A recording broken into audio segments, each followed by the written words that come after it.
Students, ഇന്ന് നമ്മൾ പഠിക്കാൻ പോകുന്ന 9ാം ക്ലാസ്സിലെ 11ാമത്തെ ചാപ്റ്ററായ പാർട്സ് ഓഫ് സർക്കിൾസ് അഥവാ വൃത്തഭാഗങ്ങളാണ്. നമ്മൾ സർക്കിൾ മെഷേഴ്സ് എന്ന ചാപ്റ്ററിൽ പഠിച്ച കാര്യങ്ങൾ എല്ലാം ഒന്നും കൂടെ ഒന്ന് ഓർക്കാൻ വേണ്ടിയിട്ട് ഞാൻ ഇവിടെ പറഞ്ഞു തരികയാണ്. അതായത് ഇവിടെ ഞാനൊരു സർക്കിൾ വരച്ചിട്ടുണ്ട്. ആ സർക്കിളിന്റെ കേന്ദ്രം അഥവാ സെന്റർ ആണ് O ആയിട്ട് മാർക്ക് ചെയ്തിരിക്കുന്നത്. O മുതൽ A വരെ, അതായത് സെന്റർ തൊട്ട് വൃത്തത്തിലെ ഒരു ബിന്ദു വരെ ഉള്ളതാണ് റേഡിയസ് അഥവാ ആരം. അതിനെ നമ്മൾ സ്മോൾ ലെറ്റർ R വെച്ചിട്ടാണ് മാർക്ക് ചെയ്യുന്നത്. ഇനി PQ, അതായത് സെന്ററിൽ കൂടെ പാസ് ചെയ്യുന്ന ഒരു സ്ട്രെയിറ്റ് ലൈൻ, അതിന്റെ എൻഡ് പോയിന്റ്സ് സർക്കിളിൽ കിടക്കണം. പിയും ക്യൂവും സർക്കിളിലാണ്. അതിനെയാണ് ഡയമീറ്റർ എന്ന് പറയുന്നത് അഥവാ വ്യാസം. അതിന് നമ്മൾ സ്മോൾ ലെറ്റർ D ആണ് യൂസ് ചെയ്യുന്നത്. ഇനി നമുക്കറിയാവുന്നത് ഡയമീറ്റർ എന്ന് പറഞ്ഞാൽ 2 ടൈംസ് റേഡിയസ് ആണ്. പിന്നെ സർക്കിളിലെ ഏറ്റവും വലിയ കോഡാണ് ഡയമീറ്റർ. കോഡ് എന്ന് പറയുമ്പോൾ സർക്കിളിലെ ഏതെങ്കിലും 2 പോയിന്റ്സ് ജോയിൻ ചെയ്താൽ മതി. ഇപ്പൊ ഡയമീറ്ററും ഒരു കോഡാണ്, അല്ലാതെ വരച്ചാലും കോഡ് തന്നെയാണ്. പക്ഷെ ഏറ്റവും ലാർജസ്റ്റ് കോഡ് ഡയമീറ്റർ ആയിരിക്കും. പിന്നെ നമ്മൾ 2 ഇക്വേഷൻസും കൂടെ പഠിച്ചിരുന്നു. അതായത് സർക്കിളിന്റെ സർക്കംഫറൻസ് കാണാനും ഏരിയ കാണാനും. സർക്കംഫറൻസ് ഓഫ് എ സർക്കിൾ എന്ന് പറയുന്നത് സർക്കിളിന്റെ ചുറ്റളവാണ്. അതിന്റെ സമവാക്യം 2πr ആണ്. നമ്മൾ പഴയ ചാപ്റ്ററിൽ പഠിച്ചിരുന്നു. ഇനി D വെച്ചിട്ടാണ്, ഡയമീറ്റർ ആണ് തന്നിരിക്കുന്നതെങ്കിൽ πd യൂസ് ചെയ്യാം.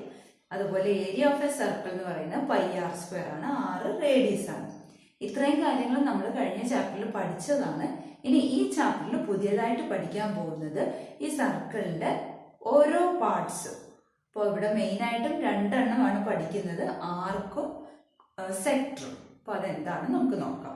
ഇവിടെ ഈ സർക്കിളിനെ ഞാൻ 2 പീസായിട്ട് കട്ട് ചെയ്താണ് ഇവിടെ കാണിച്ചിരിക്കുന്നത് രണ്ടാമത്തെ ഫിഗറിൽ.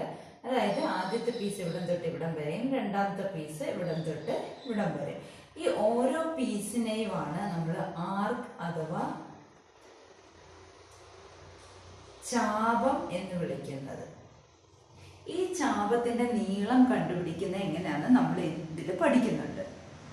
ഇനി ഈ ചാപം കേന്ദ്രത്തിൽ ഉണ്ടാക്കുന്ന കോൺ, അതിനെ നമ്മൾ X ആണ്, X ഡിഗ്രി എന്നാണ് എഴുതുന്നത്. അതിനെ നമുക്ക് സെൻട്രൽ ആംഗിൾ എന്ന് വിളിക്കാം. സെൻട്രൽ ആംഗിൾ അഥവാ കേന്ദ്ര കോൺ.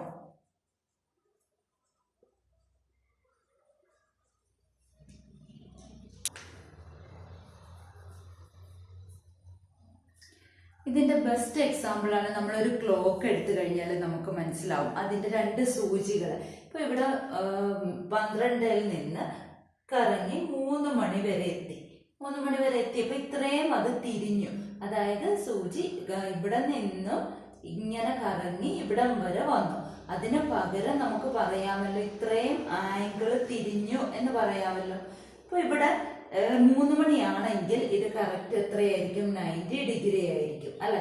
ഇനി ഈ ഒരു ക്ലോക്കിന് ടൈം നോക്കിയാലോ. ഇതിപ്പോ 6 മണിയാണെന്ന് വിചാരിക്കുക. അപ്പൊ ഇത് കറങ്ങി കറങ്ങി ഇവിടെ വന്ന് തിരിഞ്ഞ് ഇത്രയേ നേരെ സ്ട്രെയിറ്റ് ലൈൻ പോലെയായി 2 സൂചികൾ അല്ലെ. അപ്പൊ അവിടെ ഒരു സെമി സർക്കിൾ ആണ്. ഇതൊരു സർക്കിൾ ആണ്. പകുതിയാകുമ്പോൾ അതിന്റെ സെമി സർക്കിൾ ആണ്. അത് സെമി സർക്കിൾ ദൂരം കറങ്ങി എന്നതിന് പകരം നമുക്ക് ഇത്രയും ആംഗിൾ 180 ഡിഗ്രി കറങ്ങി എന്ന് പറയാമല്ലോ. അതുപോലെ ഇത് അതിനേക്കാളും കൂടുതലായല്ലോ. ഇപ്പൊ ഒരു 7 മണിയാണ് എടുക്കുന്നതെങ്കിൽ ഇവിടുന്ന് തുടങ്ങി ഇത്രയും ആംഗിൾ കറങ്ങി എന്ന് പറയാം. അങ്ങനെ തിരിച്ചു 12ൽ എത്തിക്കഴിഞ്ഞാൽ ഒരു കംപ്ലീറ്റ് സർക്കിൾ തീർത്തു അല്ലെ. അതായത് ഇത് 360 ഡിഗ്രി കറങ്ങി എന്ന് നമുക്ക് പറയാൻ പറ്റും. അപ്പോൾ നമുക്ക് ഇവിടെ ക്ലോക്കിന്റെ കേസിലാണെങ്കിൽ ഓരോ ഡിവിഷൻസ്, ഇപ്പൊ ഇവിടെ 1, 2, 3 അങ്ങനെ എഴുതിയിട്ടുണ്ടല്ലോ. ആ ഓരോ നമ്പറിന്റെയും ഇടയ്ക്ക് 30 ഡിഗ്രി വീതമാണ് കറങ്ങി കറങ്ങി പോകുന്നത്. അത് നമുക്ക് അറിയാവുന്ന കാര്യമാണ്. ഇനി 1 മീറ്റർ റേഡിയസ് ഉള്ള ഒരു സർക്കിൾ ആണെങ്കിൽ അതിന്റെ സർക്കംഫറൻസ് അഥവാ ചുറ്റളവ് എത്രയായിരിക്കും? സർക്കംഫറൻസ് ഈക്വൽ ടു, നമുക്ക് ഇക്വേഷൻ അറിയാം, 2πr ആണ്. ഇവിടെ റേഡിയസ് ആണ് 1 മീറ്റർ. അപ്പൊ 2π × 1 എന്ന് എഴുതാം. അതായത് 2π മീറ്റർ ആണ്. അങ്ങനാണെങ്കിൽ ഈ സർക്കിള് കറങ്ങി സർക്കിളിന്റെ ഒരു പോയിന്റിൽ നിന്നും കറങ്ങി അടുത്ത പോയിന്റ് വരെ എത്തണം. നേർ പകുതിയാണ് എങ്കിൽ, അതായത് ഇതുപോലെ 180 ഡിഗ്രിയാണ് കറങ്ങുന്നതെങ്കിൽ എത്ര ദൂരം അത് സഞ്ചരിച്ചിരിക്കും? ആകെ നമുക്ക് 2π മീറ്റർ ആണ് കിട്ടിയത്. അതിന്റെ നേർ പകുതിയല്ല. അപ്പൊ ഇവിടം തൊട്ട് എടുക്കുകയാണെങ്കിൽ ഇവിടം വരെ എത്താൻ എത്ര എടുക്കും? 2πയുടെ പകുതി, അതായത് പൈ മീറ്റർ ആയിരിക്കുമല്ലോ ഈ നീളം. ഇപ്പൊ ഇവിടുന്ന് ഒരു സ്ഥലത്തുനിന്ന് തുടങ്ങി തിരിച്ച് അവിടെ എത്താനായിട്ട് 2π മീറ്റർ ആണ് നമുക്ക് വേണ്ടത്. അപ്പൊ അതിന്റെ നേർ പകുതിയാണ് എടുത്തിരിക്കുന്നത്. അപ്പൊ ഇവിടെയും 1 മീറ്റർ തന്നെയാണ് റേഡിയസ്. അപ്പൊ പകുതി എടുക്കുകയാണെങ്കിൽ അത് പൈ മീറ്റർ ആവും. ഇനി പകുതിയുമല്ല, അതിന്റെ പകുതിയാണ് വേണ്ടതെങ്കിൽ, അതായത് ഇവിടെ നിന്ന് ഇവിടം വരെ മാത്രം കൃത്യം 90 ഡിഗ്രി കറങ്ങിയെങ്കിൽ എത്ര നീളം വരും? ഇവിടം തൊട്ട് ഇവിടം വരെ π/2 മീറ്റർ സഞ്ചരിച്ചു. അങ്ങനെ നമുക്ക് നീളം കണ്ടുപിടിക്കാൻ പറ്റും. അപ്പൊ ഇത് നമുക്ക് പറ്റുന്ന രീതിയിലുള്ളതാണ്.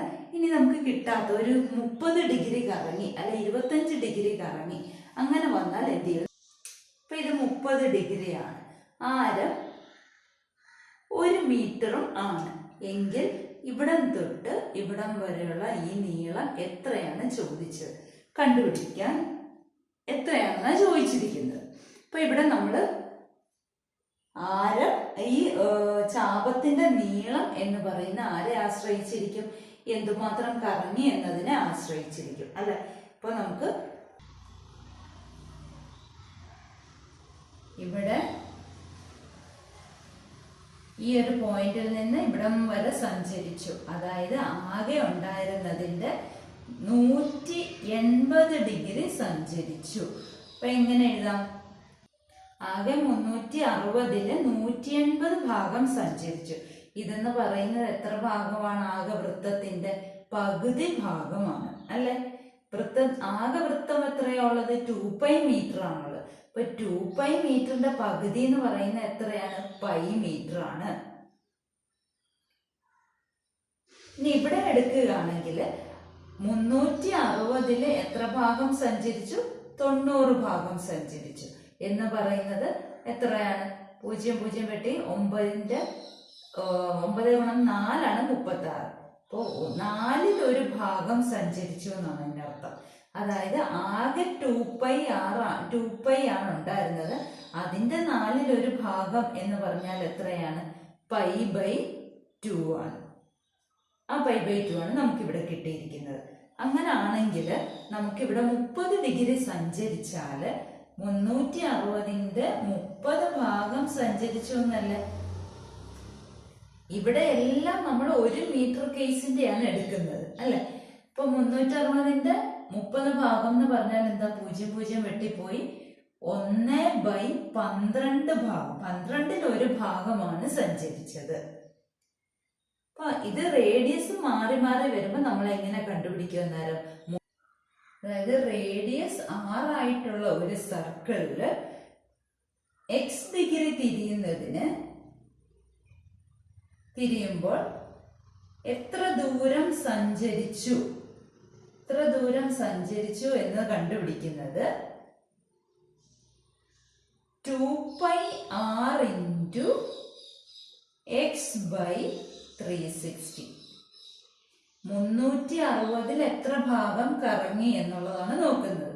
അത് ആകെയുള്ളത് 2πr എന്ന് പറയുന്ന ഒരു വൃത്തത്തിന്റെ ടോട്ടൽ സർക്കംഫറൻസ് അഥവാ ചുറ്റളവാണ്.